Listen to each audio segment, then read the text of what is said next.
Langsung saja ke anggota.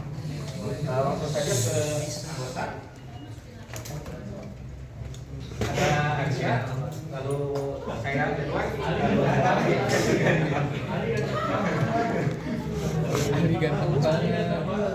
untuk bagian pertama ISO 9126 Bidor, definisi tujuan dan karakteristik akan dijelaskan oleh Ali.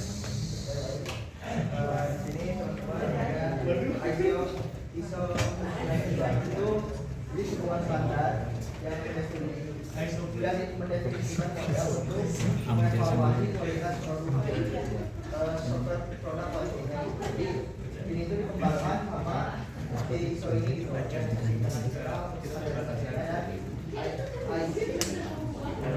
Utamanya berdasarkan produk kualitas menyediakan spesifikasi dan model evaluasi yang kompetitif.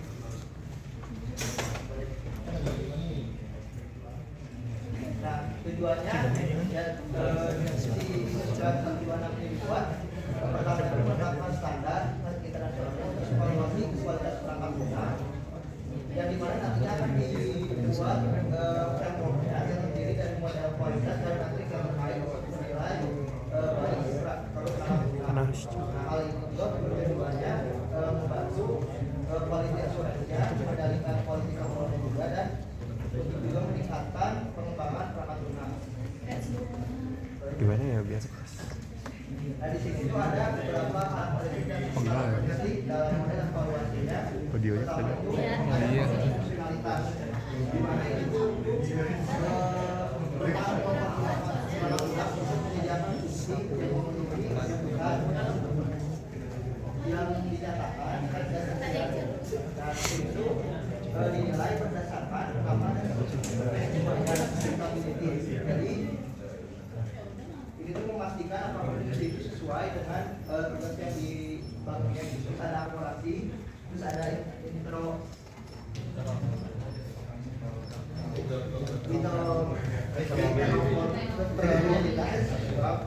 kemampuan bagaimana si perangkat lunak itu berkumpul di atas tempat lain. Terus ada security-nya juga, bagaimana apakah si perangkat lunaknya itu aman tersebut. Terus ada fungsionalitas compliance. Jadi itu memastikan bahwasanya perangkat lunak dibangun itu sudah sesuai dengan standar dan regulasi. Terus ada reliability. Itu memastikan perangkat lunak untuk mempertahankan level of performance-nya dalam kondisi yang ditetapkan. Dan di sini ada maturity, di mana itu berapa kali nanti perangkat lunak itu gagal akibat adanya fault pada kode. Terus ada compliance, di mana kemampuan perangkat lunak bisa beroperasi walaupun adanya kegagalan. Terus ada recovery, itu kemampuan perangkat lunak untuk bisa membangun kembali data dan kondisi serta memulai kembali operasi setelah terjadi kegagalan. Terus di sini ada aspek di usability. Nah, itu memastikan penggunaan perangkat lunak untuk dipahami dan dipelajari oleh penggunanya itu. Nah, di sini ada beberapa tingkatan pentingnya. Yang pertama, guna dipahami. Yang itu lebih ke mengukur di luar si aplikasi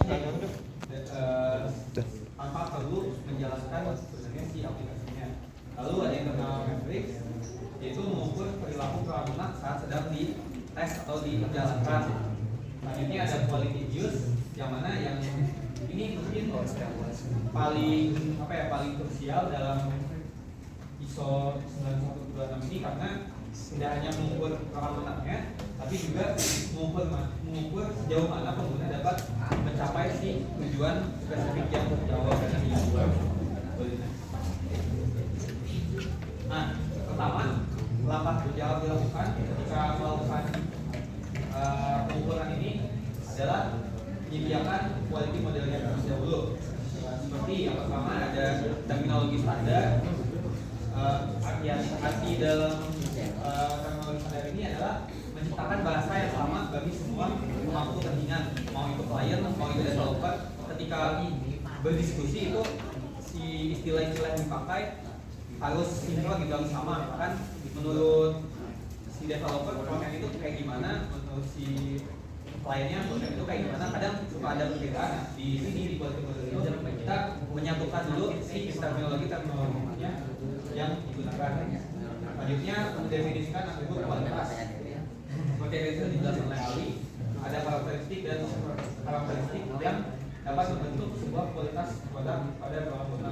Artinya kualitas model ini dapat menjadi dasar untuk evaluasi. Ya seperti yang tadi, ketika sudah ditentukan si metrik-metriknya, maka nantinya akan dianalisis secara kuantitatif kalau dianalanya itu. Nah, dalam matriks pertama yang dapat diukur itu ada analyzability, yang artinya ketika kodenya semakin kompleks maka kan akan semakin sulit diuji ya.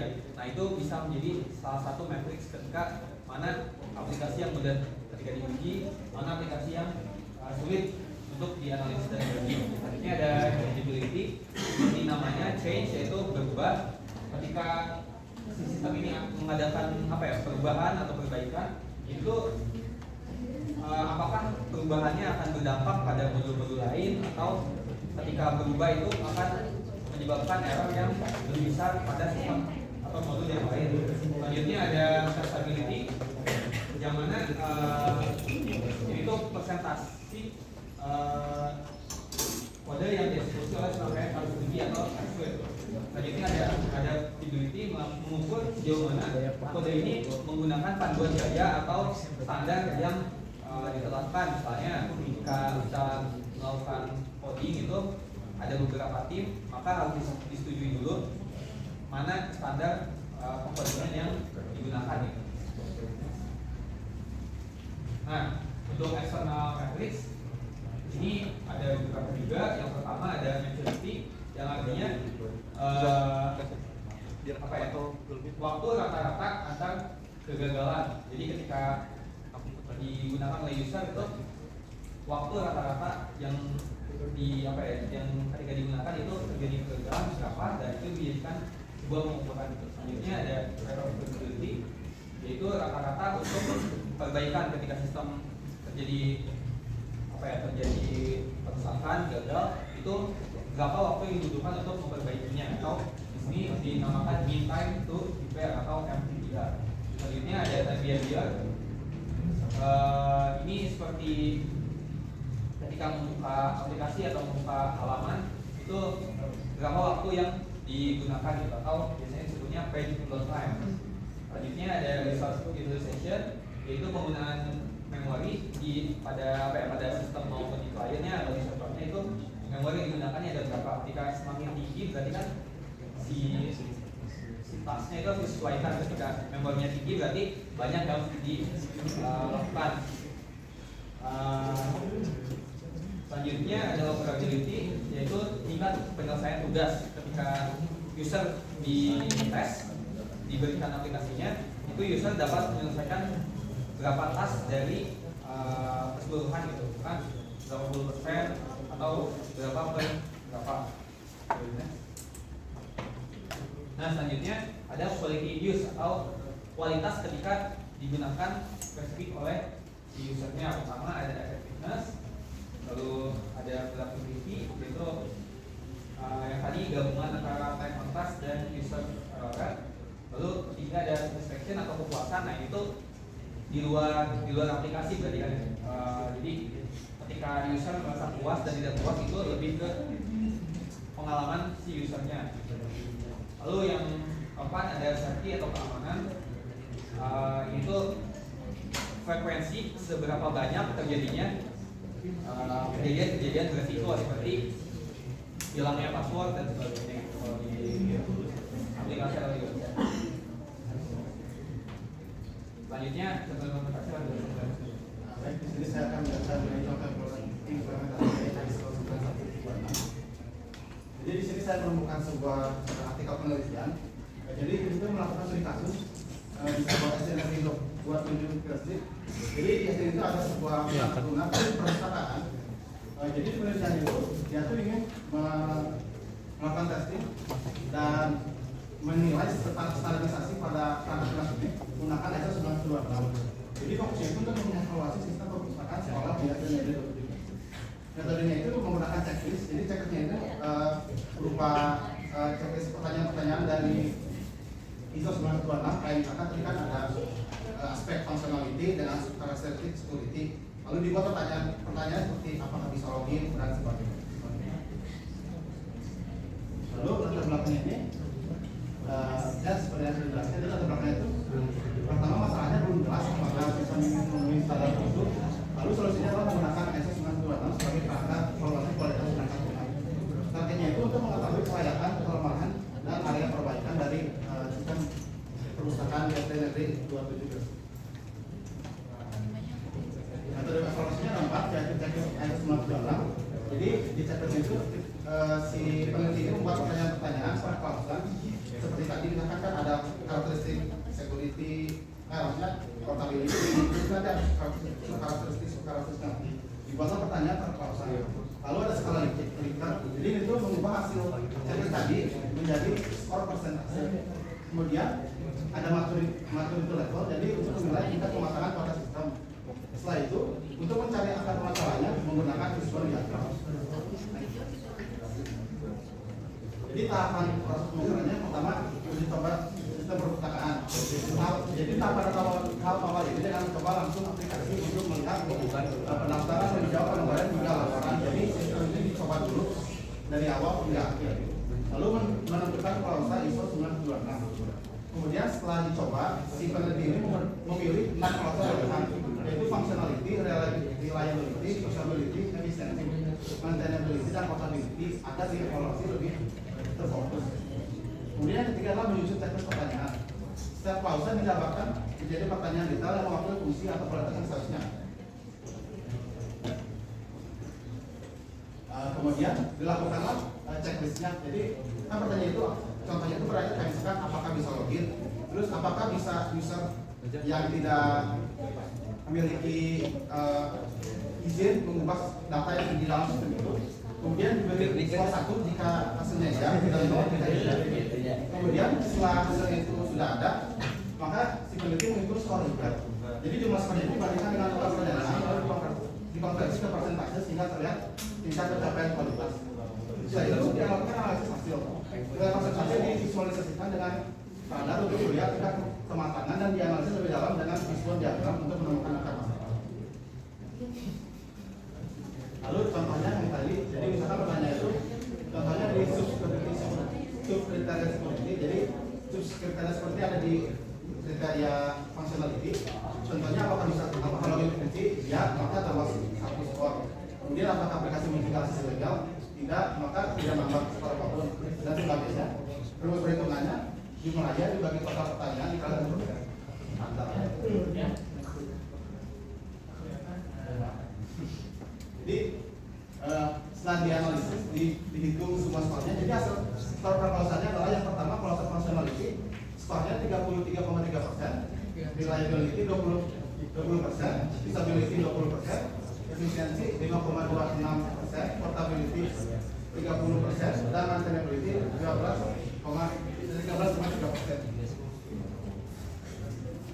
Setelah tadi kan sudah ada, lalu dilakukan analisis visual.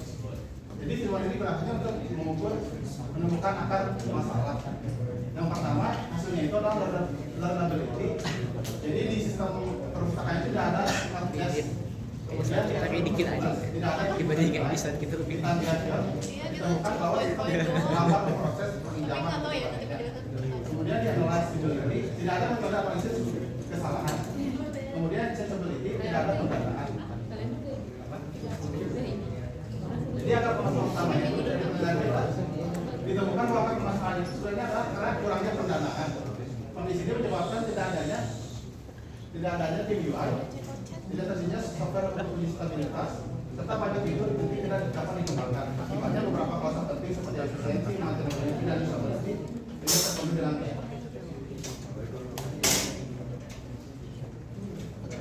Baik, sekian presentasi dari kami tentang model ISO 9126. Apakah ada yang ingin bertanya? Ada yang ingin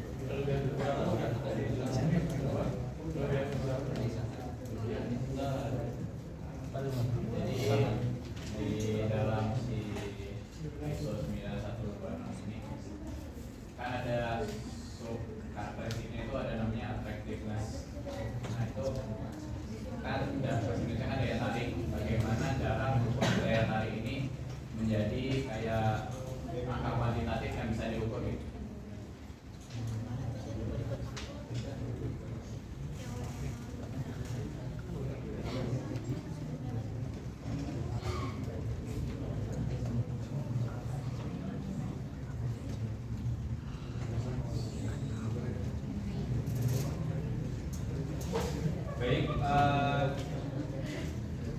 tadi pertanyaan dari Raf itu ketika ada suatu matriks, contohnya tadi ada di atraktivitas, itu gimana cara mengukurnya gitu.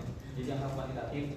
Dan cara mengukurnya seperti tadi dibuat pertanyaan, ketika kamu melihat aplikasi ini apakah ingin menggunakan atau tidak misalnya. Nanti dari berapa pengguna, misalkan ada 10, dari 10 itu berapa yang puas atau berapa yang tertarik dan mana yang tidak gitu. Dari situ bisa diolah menjadi angka kuantitatifnya. Dari jumlah ya dipresentasikan dari misalnya dari sampel populasi dan sampel yang ini mungkin berapa persen yang merasa ini itu interaktif atau menarik untuk digunakan. Berarti kan di sini juga ada hasilnya kan dari hasilnya berarti ini itu masih kurang banget apalagi di efisiensinya. Jadi gitu sih. Apakah ada pertanyaan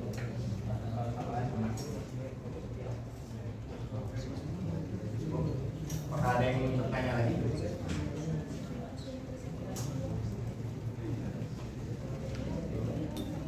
Mungkin kalau tidak ada yang bertanya, kami akhiri presentasi. Terima kasih sudah datang.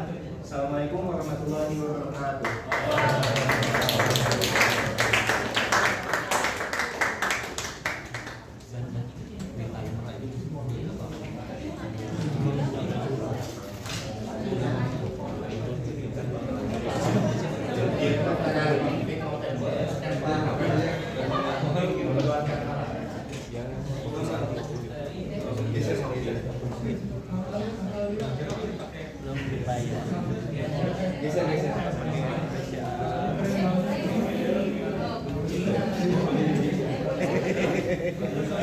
Coy, apa sih kamu di sini? Cowok mana yang bisa? Kan kamu di sini.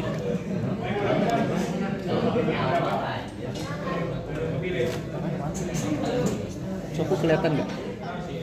Nggak kan? Kalau udah mau ngomong kita kedengaran. Coba main game kelihatan gitu. babak kelompoknya presentasi 30 menit lebih. semua kalau bisa baca. Tapi ya dia.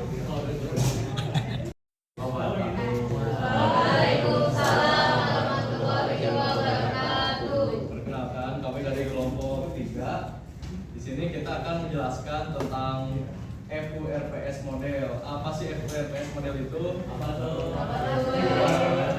Oke. Boleh tidak bisa jelaskan? Ini kan masih dulu. Oke, jadi FURPS model itu merupakan suatu model kualitas perangkat lunak yang dikembangkan oleh Grady dan Hewlett Packard pada tahun 1980-an. Walaupun udah keluar gitu ya modelnya, tapi model itu masih sering dipakai sampai sekarang gitu. Nah, FURPS ini tuh digunakan untuk mengklasifikasikan dan menguraikan karakteristik kualitas perangkat lunak secara sistematis. Nah, maksudnya itu biasanya kalau misalkan analisis requirement itu kan kebutuhan yang campur-campur gitu. Misalkan kalau dari segi fitur, misalkan suatu sistem itu tuh harus ada fitur loginnya. Terus misalkan responnya itu harus cepat. Terus kan kalau dari itu kan harus bisa nambahin modul waktu udah pemeliharaan. Nah, fungsinya FURPS itu untuk mengklasifikasikan. Nah, kalau kata Grady sama Hewlett itu mereka itu memecah kualitas perangkat lunak ini menjadi dua, yaitu persyaratan fungsional dan persyaratan non fungsional. Nah, akronim FURPS ini tuh berasal dari sini, F-nya functionality, usability, reliability, performance, sama supportability. Nah, mungkin untuk lebih jelasnya bisa di slide selanjutnya.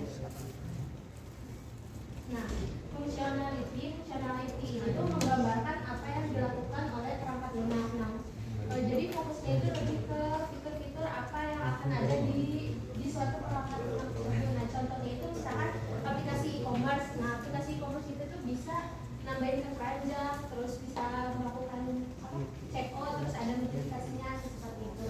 Nah, kalau usability itu menilai seberapa mudah dan nyaman perangkat lunak digunakan. Nah, biasanya usability itu berkaitan sama manusia, kayak misalkan kan kemudahan. Jadi misalkan di aplikasi tersebut tuh button transfernya apakah bisa, terus apakah si fitur-fiturnya itu bisa dipelajari oleh pengguna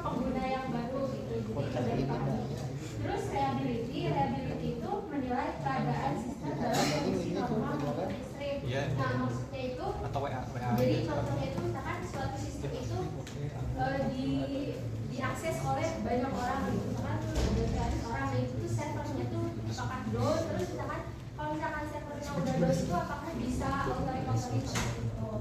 Terus performance itu mengukur kinerja teknis perangkat lunak. Nah, maksudnya itu jadi biasanya itu untuk di performance itu ada kecepatan, maksudnya itu contohnya kayak di sistem perbankan. Nah, perbankan itu bisa melakukan 1000 transaksi dalam 1 detik. Nah, kemudian yang terakhir ada supportability, yaitu menilai kemudahan pembicaraan dan pengembangan data. Nah, maksudnya itu jadi kalau sistem dalam pengembangan itu apakah mudah gitu pembicaraan, dan contohnya itu misalkan suatu aplikasi e-learning untuk menambah modul-modulnya itu apakah bisa waktu di pengembangan itu. Jadi intinya itu FWRPS itu tujuannya itu untuk memastikan suatu perangkat lunak itu bukan hanya punya fitur-fitur yang diinginkan oleh si pengguna, tapi juga berguna dari kayak usability, reliability, performance, dan supportability-nya seperti itu. Untuk selanjutnya ada pembukaannya berarti ya. Di sini aku bakal menjelaskan gimana sih metode FWRPS ini tuh bisa dianggap sudah berjalan atau aplikasi yang dicek dengan model ini itu sudah oke untuk diberikan gitu ya. Di sini seperti yang sudah dijelaskan sebelumnya, aku bakal bagi menjadi 5 bagian agar lebih mudah.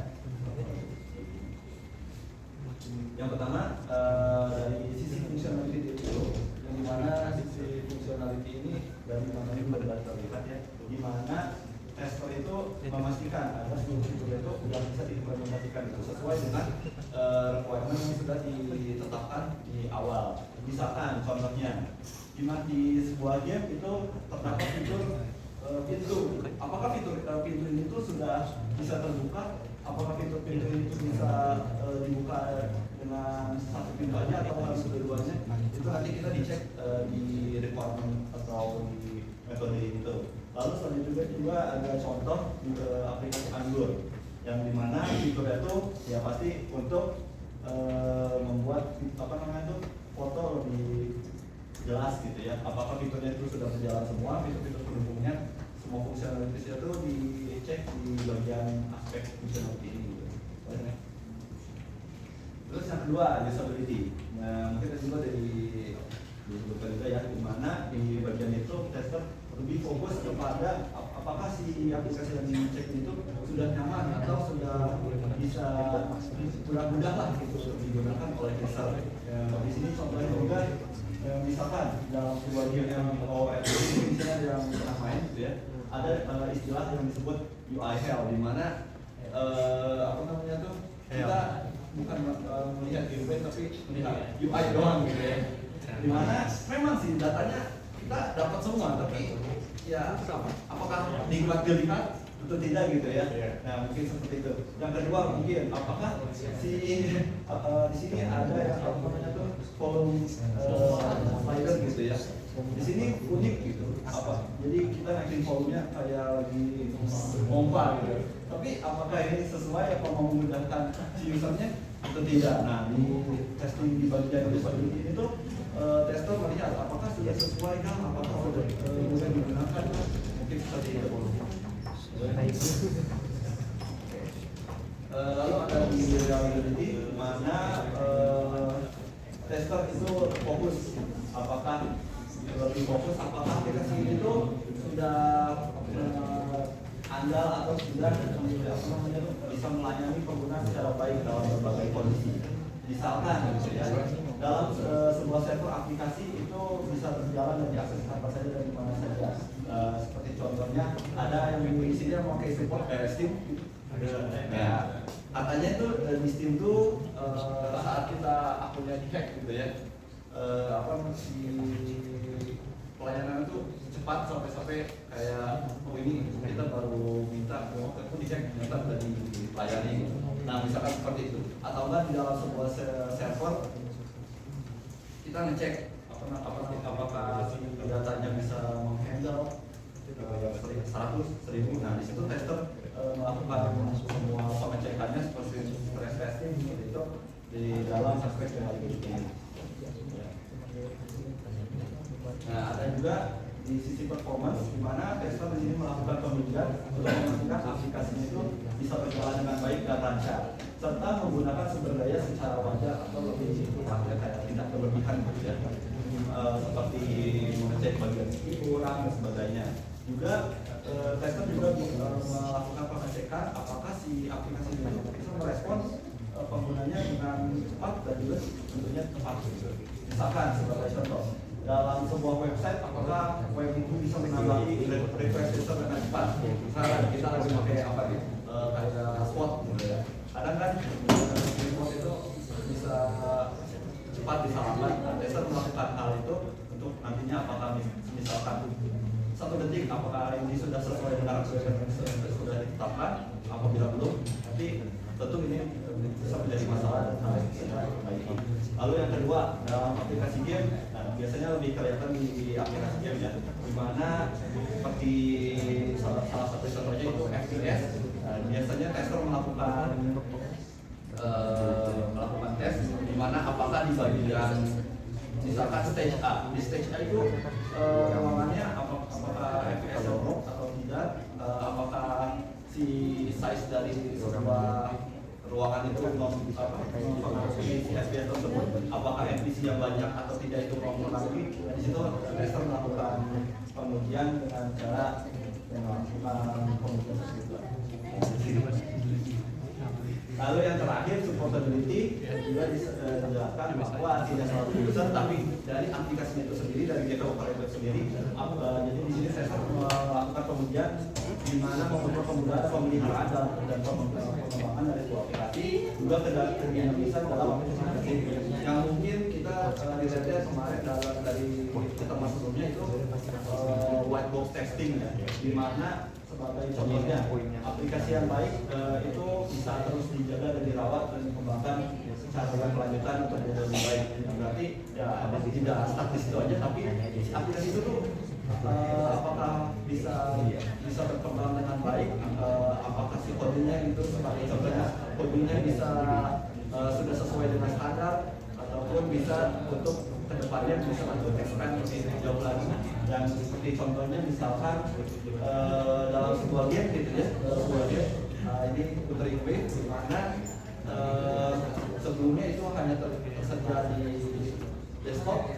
Nah, untuk karena developnya yang baik itu bisa dilanjutkan menjadi misalkan konsol ataupun sebagainya. Apabila supportability ini tidak baik, yang pasti depannya itu bakal menjadi masalah baik dari ekspansi maupun dari maintainability-nya. Untuk selanjutnya mungkin baik, untuk selanjutnya akan jelaskan kelebihan dan kekurangan model FURPS. Yang pertama memiliki panduan yang sederhana dan mudah dipahami. Ya, panduannya cukup FURPS, diingat functionality, usability, reliability, performance, dan supportability. Kemudian juga karena tadi mencakup 5 aspek tadi, dia tuh lebih berfokus pendekatannya itu berbasis pengguna. Di FURPS kan ada usability dan supportability, jadi mereka mah terfokus ke pengguna gitu. Apa-apa ditanya ke user gimana, oh gitu, oh ya berarti bagus. Terus dia mencakup kebutuhan fungsional dan non fungsional. Dari singkatannya yang pertama functionality, itu kan masuk ke kebutuhan fungsional. Terus sisanya URPS, usability, reliability, performance, dan supportability yang termasuk kebutuhan non fungsional. Kemudian lanjut ke kekurangannya, si model FURPS itu kurang detail jika dibandingkan model-model yang modern kayak ISO, kayak ya bisa dibilang kan model itu lahirnya tuh di tahun 1980-an, jadi cukup kuno. Kenapa dia tuh kurang detail dibanding standar modern gitu ya? Tadi makan yang model sebelumnya dia tuh mencakup apa tadi ISO 9 gitu kan? Ada fungsional, performance, compatibility, usability, reliability, security, maintainability, portability. Sedangkan dia cuma 5 doang. Jadi bisa dibilang kurang umum. Terus selain itu juga dia tuh tidak ada metode pengukuran gitu. Hanya ada kerangka kategorisasi doang, nggak ada metode pengukuran. Contohnya kayak ISO. kayak gini nih, kayak misalnya cukup dikasih tahu dari user gitu, user misalnya ini udah handal belum nih softwarenya, kata user udah kayak gini, oh udah, tanpa diukur lebih lanjut. Jadi persyaratan itu bisa jadi terlalu umum, jadi sulit juga menguji kualitas software karena tidak ada tolak ukurnya, dan bisa timbul perbedaan persepsi gitu antar developer, tester, dan stakeholder. Lanjut, jadi gara-gara yang tadi itu jadi pengukurannya bisa menjadi terlalu subjektif. Jadi based on user doang, based on developer doang, based on tester doang, ya begitulah. Next, silakan. Baik, selanjutnya ada implementasi penggunaan dari model FURPS ini. Model ini tidak hanya bisa digunakan di berbagai fase. Yang pertama fase requirement gathering atau analisis kebutuhan. Biasanya model ini dijadikan sebagai checklist agar kebutuhan fungsional dan non-fungsional tidak terlewati. Kemudian ada yang kedua pada fase desain dan arsitektur. Karena model FURPS ini kebanyakan yang non-fungsionalnya seperti performance atau reliability, biasanya juga sangat mempengaruhi pilihan arsitektur sistemnya. Misalkan sebuah sistem sangat membutuhkan performance atau reliability yang tinggi, maka lebih memilih arsitektur yang distributed system seperti microservices dibanding monolitik. Kemudian yang ketiga ada fase pengujian atau design, di mana metrik-metrik yang sudah didefinisikan pada tahap sebelumnya digunakan pada fase pengujian ini. Kemudian yang terakhir ada fase pemeliharaan, yang mana atribut supportability ini memiliki peran yang cukup penting, di mana kode yang mudah dipelihara akan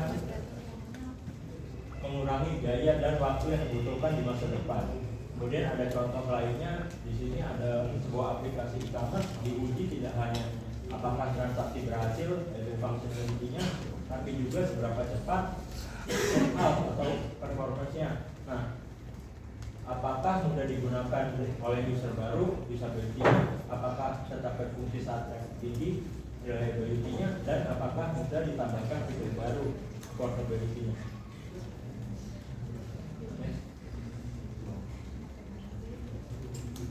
Oke, mungkin sekian saja presentasi dari kami yang menjelaskan tentang FURPS tadi. Mungkin selanjutnya apakah ada yang mau ditanyakan?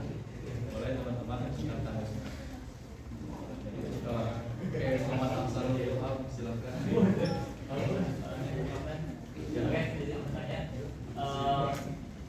Ini kan FURPS itu dia model yang memang secara spesifik tadi kan kurangnya detail ya, kalau misalnya dibandingkan dengan model lain.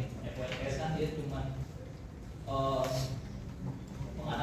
tes ataupun menguji dari FURPS itu doang. Nah, sedangkan tadi kan tahun 80 bulan. Nah, sedangkan kan di sebelum tahun itu ada tahun 1978 itu yang ada saya sendiri itu Boy model, di mana itu tuh lebih luas skopnya.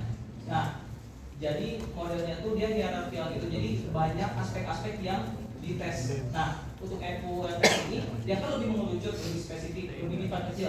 Nah, yang saya ingin tanyakan adalah alasan dari dibuatnya model ini itu apa? Terus yang kedua, skopnya untuk apa? Simpan dulu pertanyaannya.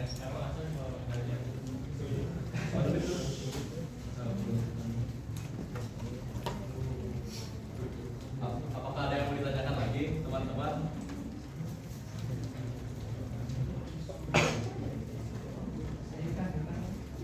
Oke, Kendra Kumar Insya-Allah, silakan. Dari pribadi yang FURPS itu ketika dijalankan secara independen, saat ketika misalnya kita sedang melakukan seperti itu tuh bergantung ke poin-poin yang lain, apa masing-masing independen gitu, secara terpisah. Karena di yang model saya itu kalau misalnya yang atasnya belum selesai, itu tuh yang bawah tidak bisa dijalankan apakah ini sama atau ya independen aja gitu ya kayak gitu. Oke. Mungkin pertanyaannya berapa biji ya?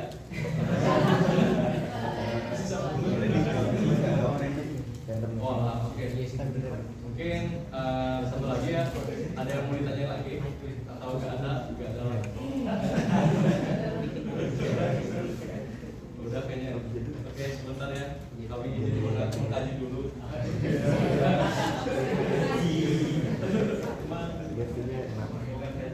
Oh ya.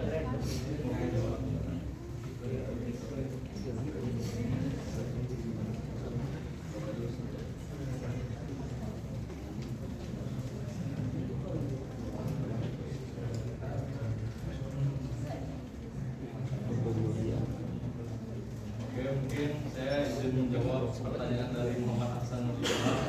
Jadi pertanyaan pertama itu jadi peruntukan model FR itu kenapa ya? Jadi selebihnya tuh model FRPS itu tuh dirancang khusus untuk evaluasi dan peningkatan kualitas perangkat lunak secara sistematis. Nah, FRPS tujuan utama itu ya mengklasifikasikan atribut kualitas, membagi kualitas software menjadi 5 kategori. Yang pertama, functionality, usability, reliability, performance dan supportability agar lebih mudah dianalisis dan diprioritaskan.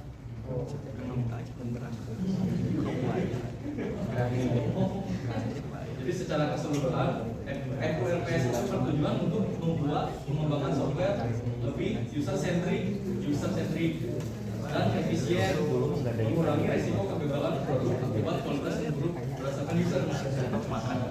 Jika Anda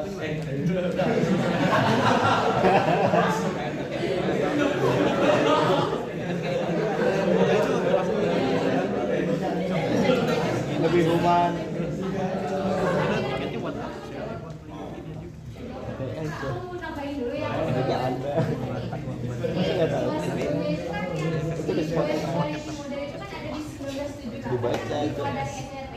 Nah, kenapa sih FRPS itu sangat simpel gitu? Karena emang itu tujuannya gitu. Jadi untuk menyederhanakan dan lebih mudah dipakai si pengembang sehari-harinya. Terus kalau model yang apa yang Goens itu sama yang McDonald itu kan dia tuh ada banyak gitu, lebih detail gitu. Nah itu jadi emang tujuannya si FRPS ini tuh emang lebih menyederhanakan gitu. Terus untuk skopnya itu skopnya untuk ruang lingkupnya itu lebih ke klasifikasi dari segi fungsionalitas dan non fungsionalitasnya aja. Udah. Kita lanjut ke pertanyaan kedua gitu ya. Karena tadi sudah dijelaskan juga karena FRPS itu skopnya lebih kecil dan juga memang lebih simple, itu memang bagus untuk proyek-proyek kecil ya. Nah jadi untuk di fungsi itu atau FRPS itu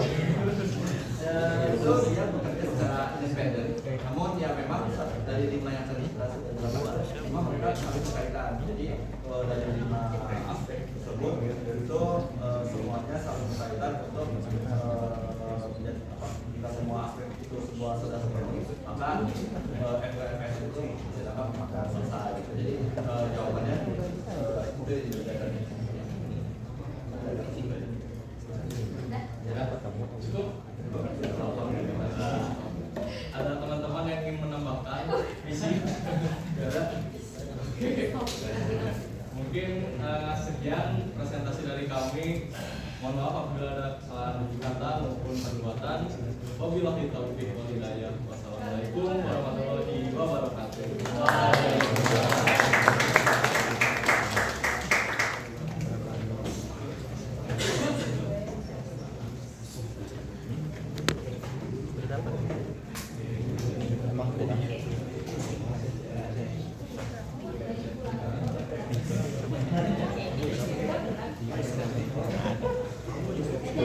Ini saya kan kalau dipakai ini nggak bisa.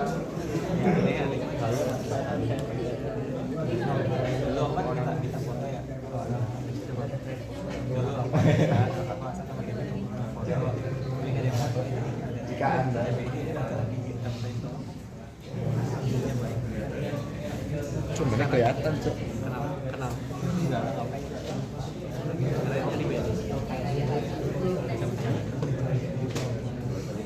pada tempat program.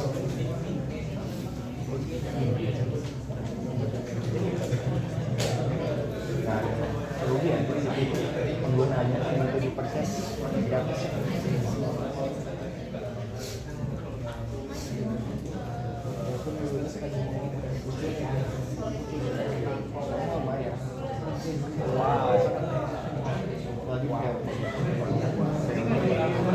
Itu siapa?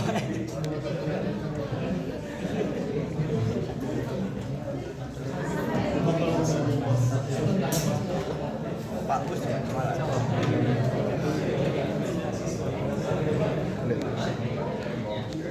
Cok, nggak kelihatan kan? Sini nggak kelihatan? Nggak ya? Soalnya kedengeran. Iya. Tadi harusnya mau Bedi katanya.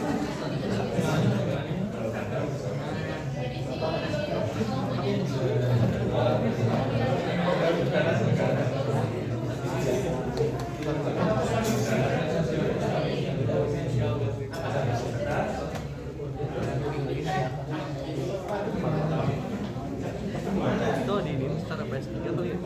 Wah, apa? Iya. Kemarin dia semoga cuma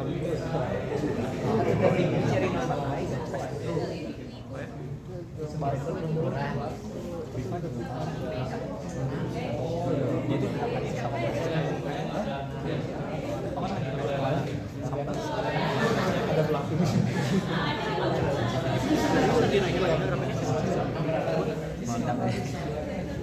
coba kita membahas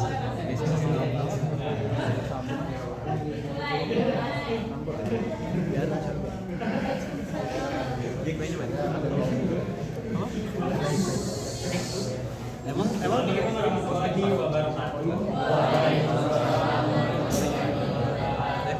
Kenalkan kami dari kelompok 1 ISO IEC 2010. Jadi tadi kalau teman-teman perhatikan yang 9126 itu adalah predecessornya, pendahulunya.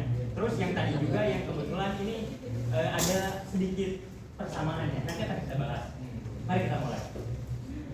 Ini lanjutan. Nah, jadi Iya, tadi aku juga mention. itu sama, model-model itu sama.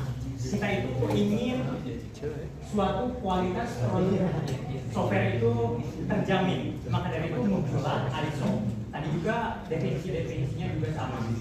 Kita membutuhkan suatu standar yang bisa mengukur sejauh mana sih bagus software itu bagusnya kayak gimana sih kayak gitu. Nah, dalam ISO sendiri ini perbedaannya dari yang tadi. Dan ini salah satu keuntungannya. Jadi dibagi. Ada software product quality itu mengukur bagaimana si software itu internal dan eksternalnya, mulai dari dokumennya, mulai dari kodenya, itu diukur. Nah, yang membedakannya ini yang kedua, ada quality in use. Ini benar-benar dipisahkan dari yang tadi. Kalau misalkan teman-teman perhatikan, itu tadi di model-model sebelumnya itu disatukan, perspektif dari pengguna sama perspektif dari developer itu disatukan. Nah, sekarang itu berbeda. Ada quality use yang kita mengukur dari sudut pandang pengguna, mulai dari performance-nya, kemudian kemudahannya dan lain sebagainya. Nah, di software product quality yang pertama, ini karakteristik yang pertama. Jadi di dalam satu karakteristik ini dibagi lagi menjadi 8. Apa itu?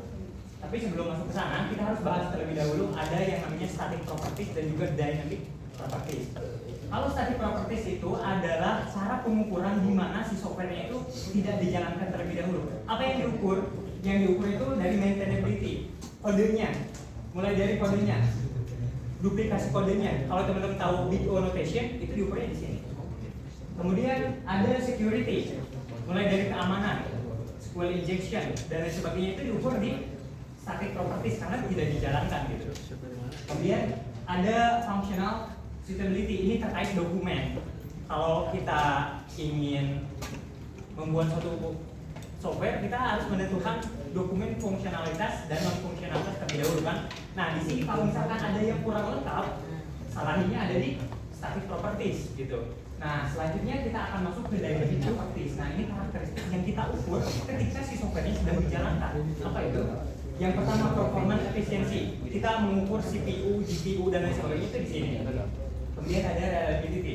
Oh iya, tadi ada teman di sini, yang bertanya terkait gimana sih caranya biar si pengukuran ini itu kuantitatif gitu kan ya. Nah, ini sebetulnya kalau misalkan kita lihat berbagai karakteristiknya, ini ada tools-toolsnya tersendiri gitu. Kalau misalkan performance ada Gmeter, kalau misalkan security ada OWASP dan lain sebagainya. Jadi sebetulnya di dalam model itu kita hanya memberikan frameworknya saja, tidak memberikan metriknya, cukup di framework seperti itu. Itu yang saya baca. Kalau misalkan teman-teman ada pendapat yang lain, ada sumber yang lain, bisa kita diskusikan. Kemudian reliability, kemudian ada compatibility dan usability, dan seterusnya. Kita lanjut. Nah, sekarang kita berbicara bagaimana perspektif pengguna terhadap software yang kita bangun. Ini ada 5, ada effectiveness, ketepatan. Jadi ketika kita bangun software ini tuh bisnis flow-nya apakah sudah tepat, kemudian functionality-nya apakah sudah tepat, dan lain sebagainya. Kemudian ada efisiensi. Ini terkait sumber daya yang dibutuhkannya untuk menjalankan software yang kita bangun. Kemudian ada satisfaction, kepuasan pengguna, ada SOS namanya kalau misalkan kita mau nge-testing. Ada freedom from risk. Jadi ini jaminan kalau misalkan aplikasi yang kita bangun itu terjadi kegagalan, misalkan ada hacking, tadi Kang Rakin ngomongin tentang Steam, gitu kan ya. Jadi kalau tadi karakteristik yang berbeda, kalau di model ini ada nama freedom from risk. Jadi kalau misalkan ada yang kena hack, karakteristik yang patut kita pertanyakan itu adalah freedom from risk gitu. Kemudian ada context coverage. Ini kemampuan bagaimana suatu sistem itu berjalan di kondisi yang berbeda. Misalkan kita akan berbicara tentang Shopee. Shopee kalau misalkan beda internet kan nggak bisa dijalankan ya. Nah itu mungkin kalau misalkan kita mau membuat suatu software yang bisa dijalankan secara offline, kita harus perhatikan juga online dan offline itu bagaimana perbedaannya, bagaimana performance-nya dan lain sebagainya, seperti itu. Lanjut. Nah ini cara pengukurannya sederhana sebetulnya. Yang pertama itu kita harus tentukan karakteristiknya. Tadi dibilang bahwa di kelompok sebelumnya kita itu tidak harus semuanya diuji karakteristiknya, itu kita pilih sesuai dengan apa yang kita butuhkan, seperti itu. Kemudian setelah dipilih baru tentukan kriterianya. Misalkan kita ambil performance. Performance itu load time-nya atau respon dari si servernya harus 2 milidetik atau 2 second atau apapun itulah terserah. Nah, nanti kalau misalkan udah kita tentukan, oh iya, dan ini kalau misalkan teman-teman mau tahu di mana dapat karakteristik ini, ya sesuai kebutuhan dari software masing-masing. Makanya software engineer yang harus melakukan ini terus. Kemudian setelah kita dapat nih, setelah ditentukan, kemudian kita mendapatkan metrik yang harus diuji, baru lalu kita evaluasi. Nah, ini adalah metrik-metrik yang bisa kita ambil. Nanti kalau misalkan teman-teman penasaran apa tools-toolsnya, mungkin lain kali akan kita bahas. Oke, itu aja. Selanjutnya, ini terkait perkembangan jalan. Jadi dari perkembangannya ini itu dimulai dari yang ISO 9126. Nah ini base modelnya seperti yang tadi dijelaskan oleh kelompok 6. Nah berdasarkan base ini itu tuh nantinya terciptalah beberapa kategori kan dari adanya 6 kategori tersebut. Nah kemudian dari konteks ini tuh, konteks pembuatan ISO ini tuh itu tadinya adalah manufakturisasi dan mulainya digitalisasi. Makanya pada saat pembuatannya ini security itu masuk subkategori dan juga ada tadi itu maintainability dia masih masuk ke subkategori. Nah kemudian yang sekarang yang kita sedang jelaskan itu konteksnya itu adalah perkembangannya internet yang dimana akses accessibility-nya itu sangat luas dan oleh karena itu security itu dimasukkan menjadi kategori yang baru. Nah nanti yang mungkin udah paling baru yaitu yang ISO 2502, 2024, dan 2023. Nah itu ada kasih revisi lagi, ada yang kategori terbaru yaitu safety. Nah ini setidaknya perbandingan gitu ya secara gamblang bagaimana perkembangan dari ISO 9000 ke yang tahun sekarang yang 25.002 2024. Nah, secara garis besar ada 6 karakteristik yang sudah tadi dijelaskan, dan ini tuh dianggap kurang lengkap karena tidak adanya keamanan dan compatibility. Lalu lanjut lagi ke 2510 2011 yang dimana kita menambahkan adanya 8 karakteristik yang include dengan model kualitas produk atau software quality dan juga model kualitas dalam penggunaan atau in-use. Lalu yang terbaru yang diterbitkan adalah sekarang itu ya di restrukturisasi dari versi 2011 menjadi standar yang terpisah. Misal dari ISO 27000 ini yang tadinya ada model kualitas produk dan model kualitas dalam penggunaan itu kita dipisahkan. Nah, jadi yang 2023 ini untuk karakteristik ke-9 dan juga penambahan ada model kualitas dalam penggunaan.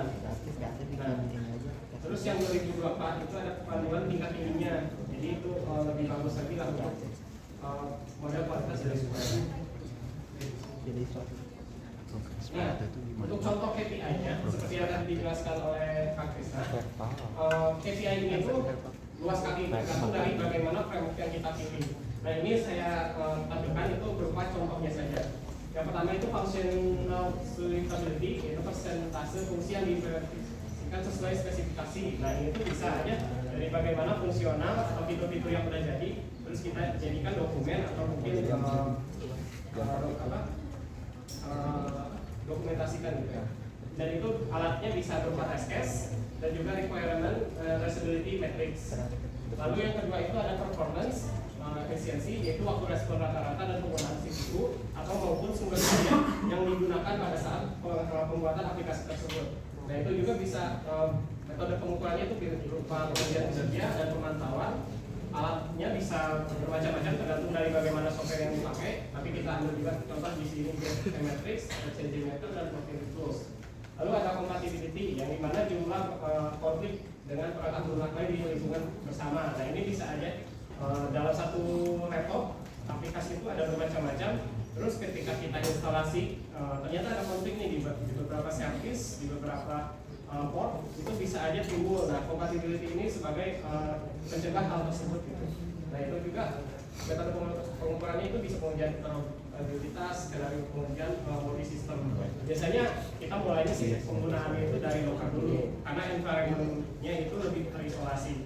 Baru nanti ketika sudah lolos, baru kita deploy mungkin ke aplikasi lain atau ke OS lain. Lalu ada usability, yaitu support system usability scale, SAS, dan tingkat keberhasilan tugasnya. Ini juga bisa kita pakai survei kemudian pengguna dan questionnaire atau sesi observasi. Lalu ada reliability, mean time between failure, tingkat kesalahannya itu seberapa banyak, kemudian beban untuk metode pengukurannya dan analisis log. Terusnya itu bisa berupa Apache Gmeter dan analisis log server yang ada mungkin kalian pernah deploy itu aplikasi ke di cloud atau ke AWS dan bisa kalian monitor tuh lognya. Nah, ada seberapa banyak error itu bisa kita pakai untuk bisa reliability. Terus ada security, yaitu jumlah rentan kritis yang teridentifikasi. Ini bisa aja statis ya seperti saja kata Krisna. Tapi juga sebenarnya ada juga yang dinamis gitu untuk di-apply dulu, baru kita tes. Itu berupa biasanya pen testing, active record dan passive record. Nah, pengujian yang itu sendiri yang pemindaian kerentanan, penetration testing, toolsnya itu sebenarnya ada banyak, cuman ini contoh aja. Analytics itu menggunakan TPS dan juga reservoir based seperti saya cek kerentanan dan hoax. Lalu ada maintainability, yaitu indeks keterpeliharaan kompleksitas diplomatis. Ini analisis model statis saja. Jadi ini pada yang berupa arsitektur gitu, masuk ke sini. Toolsnya ada purpose creation dan juga selective. Lalu ada portability, jumlah browser atau OS yang didukung dan juga waktu instalasi. Nah, untuk metode itu sendiri ada pengujian kompatibilitas lintas platform dengan alat atau bisa pengujian manual otomatis di berbagai lingkungan. Oke, selanjutnya. Baik, selanjutnya ada kelebihan dan kekurangannya atau kerugian. Untuk menggunakan framework ISO atau IEC 25000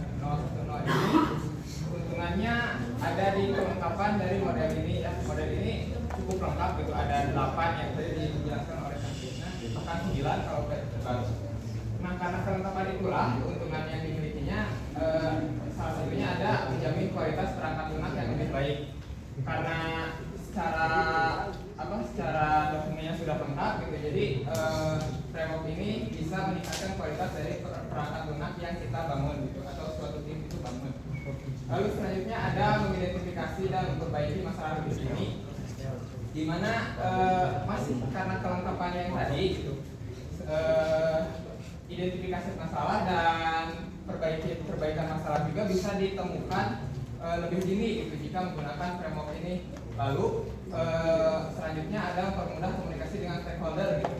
Ini tuh masih lanjutan dari yang 9126 tadi yang dijelaskan oleh kelompok pertama, yang mana definisi dari kata-katanya tuh udah didefinisiin gitu. Jadi antara stakeholder, developer dan klien itu udah tahu gitu. Misalnya front end itu apa dan lainnya seperti itu. Lalu selanjutnya ada meningkatkan kepuasan pengguna standar, meningkatkan kepuasan pengguna. Kenapa? Karena standar ini seperti yang tadi Kang Krisna jelaskan gitu, bahwa untuk developer dan untuk kepuasan user itu dipisah gitu, seperti yang pada di quality in use kalau tidak salah. Nah, jadi kepuasan pengguna itu bisa lebih meningkat lah. Lalu selanjutnya ada meningkatkan efisiensi dalam pemeliharaan dan pengembangan. Masih tergabung pada poin yang kedua gitu, karena cukup lengkap di langkah-langkahnya gitu. Jadi sehingga perbaikan, maintain dan lain-lainnya itu sudah bisa diefisiensikan gitu. Selanjutnya memastikan kepatuhan terhadap regulasi dan standar industri. Ya, karena kelengkapan itulah kembali lagi ke poin lengkapnya, cukup lengkap. Jadi ini bisa dipastikan sesuai regulasi dan standar industri gitu. Selanjutnya mungkin nah, sekarang ke kerugiannya. Karena kelengkapan tadi malah jadi ada kekurangan gitu, di mana biaya implementasinya yang menjadi tinggi. Soalnya kan banyak tuh step-stepnya. Jadi jika menerapkan semua yang ada di framework ini, dapat dipastikan biaya yang dibutuhkan akan menjadi lebih tinggi. Juga waktu evaluasi yang dibutuhkan akan menjadi lebih banyak juga. Selanjutnya karena kelengkapan tadi juga mengakibatkan kompleksitas dalam penerapannya. Jadi ini tuh jadi kurang cocok jika digunakan pada tim-tim yang belum pernah memakai sama sekali gitu. Ini tuh berkaitan dengan poin yang kelima, peran adaptasi lingkungan gitu. Kenapa? Karena jika timnya belum pernah memakai, tentunya berpotensi menggunakan semua frameworknya. Padahal kan seperti yang dijelaskan sebelumnya, framework ini tuh harus disesuaikan lagi dengan kebutuhan dari proyek yang sedang digunakan gitu. Lalu yang terakhir ada kesulitan dalam pengukuran kualitas yang objektif. Yang ini tuh lebih ke usability gitu. Kenapa usability? Karena pada dasarnya yang menyulitkan untuk pengukuran kualitas ini adalah pada saat usability itu kan lebih ke kepuasan atau penggunaan gitu. Itu tuh bervariasi setiap orangnya dan bisa berpotensi beda-beda gitu. Jadi sebenarnya masih belum pasti juga apa yang dapat diterapkan. Dan seperti itu untuk kelebihan dan kekurangan, kerugian. Selanjutnya akan dijelaskan oleh rekan saya. Oke, jadi ada kita masuk pada slide terakhir. Jadi ada studi kasus dan juga implementasi. Kita dapat dua dari studi kasus yang ada di internet. Yang pertama itu adalah penelitian Desa dan Maji. Nah ini di Lombok ya, di Stimik Lombok, di mana kualitas website itu diuji dengan si ISO ini 2510. Dan sebelumnya kita akan rangkum dulu ya dari yang awal. Jadi 2510 itu adalah penerus dari 9126 yang tadi dijelaskan. Terus yang kedua, ini tuh ada 8 pengujian ya. Tapi untuk tentu saja kita bisa ambil sekian gitu ya dari sekian banyaknya 8 untuk bisa diuji. Jadi kalau kalian misalkan yang semester 5 dari susah nyari skripsi atau makalah Google, bisa pakai ini menguji website ini dengan ISO ya gampang. Terus hasil evaluasinya menunjukkan skor tertinggi pada fungsional sustainability ya, itu dengan 6. Terus kalau kalian lihat security-nya itu yang paling rendah. Kenapa security paling rendah? Karena ya yang website desa kayak gini ini pasti kalau kita serang dengan DDoS misalkan dengan tools Void gitu kan, itu pasti down, pasti langsung. Jadi makanya security-nya itu pasti sedikit. Nah, skornya karena memang website seperti ini itu memang lemah ya, hanya untuk sekedar penampilan aja, menunjukkan desa itu bagaimana ya dan nah, terus juga yang fungsionality yang paling besar ya, karena jelas untuk mungkin yang saya baca itu tadi itu si kepala desanya memang satisfying ya, kepala desa mah kayak gitu kan, pada oh iya ini bagus udah selesai. Nah, terus yang kedua ada aplikasi ShopeePay. Yang dimana ada sebuah studi ini Kristen Satya Wacana yang dimana aplikasi ShopeePay saya mau ShopeePay letter.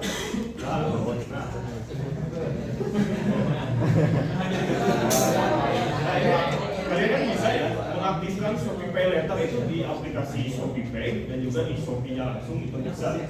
Nah, menunjukkan bahwa aspek security memiliki skor tertinggi. Ya jelas, kalau misalnya kalian melihat aplikasi-aplikasi Shopee, ya itu rata-rata memang sudah hampir sempurna ya masalah security. Ya jelas itu.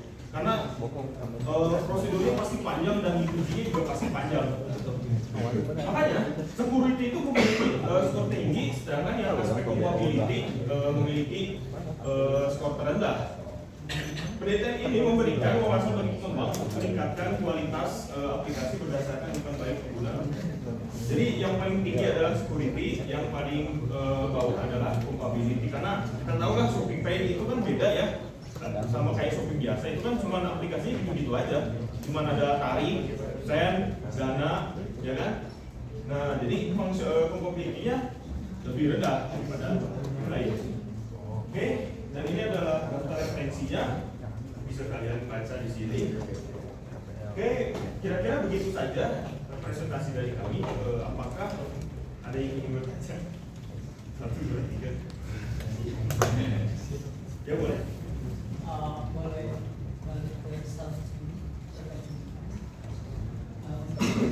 menentukan keterangannya lebih baik atau sangat baik dari skor evaluasinya kan?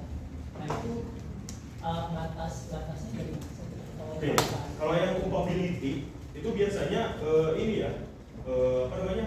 Kita punya rumus, bukan rumus, suatu yang metrik, suatu metrik. Cuman ini harus dibaca ulang ya, kalau di dalam ini terlalu panjang makanya sini. Jadi kalau misalkan langsung membaca. Tapi itu udah ditentukan dari. Iya, jadi semua isu ini kan framework sama. Jadi semua ini tuh apa namanya? Perbaharuannya udah termasuk yang 8 itu dan bisa kita pilih mau sampai 8 atau enggak. Terus mungkin kalau metrik itu sesuai dengan yang tadi beda-beda sebenarnya. Kalau yang ini kita harus lihat dulu sih di artikelnya itu bagaimana penggunaan skor ini. Ya, soalnya ada beberapa yang bisa pakai skor, ada yang observasi itu juga bisa, ada yang pakai software. Nanti diambil kesimpulan rata-ratanya mungkin ya skornya itu berapa, nggak bisa aja gitu. Tergantung frameworknya.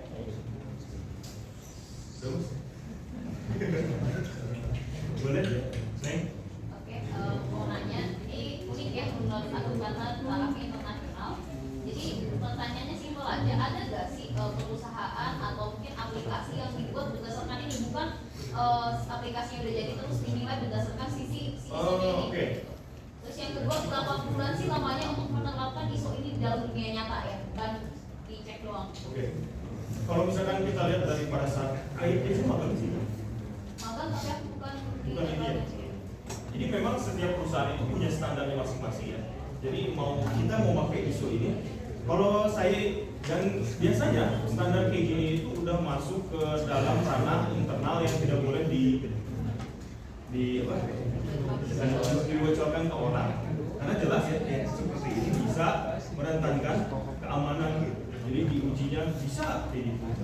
Mereka punya standar masing-masing yang dimana ada yang seperti ini, ada juga yang mungkin yang 910. Kalau ini saya belum nemu ya, ada yang belum jujur atau masih belum nemu? Kebanyakan justru ketika evaluasinya, bukan ketika pengembangannya. Betul. Gue penasaran ya, dalam artian ini kalau memang dirahasiakan, ya udah nggak apa-apa. Tapi kalau Bukan dirahasiakan, jadi kayak konsumsi internal aja.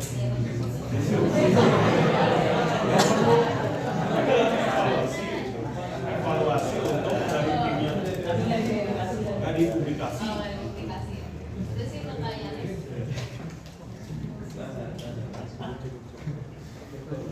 Jadi satu lagi kan, Mas? Enggak.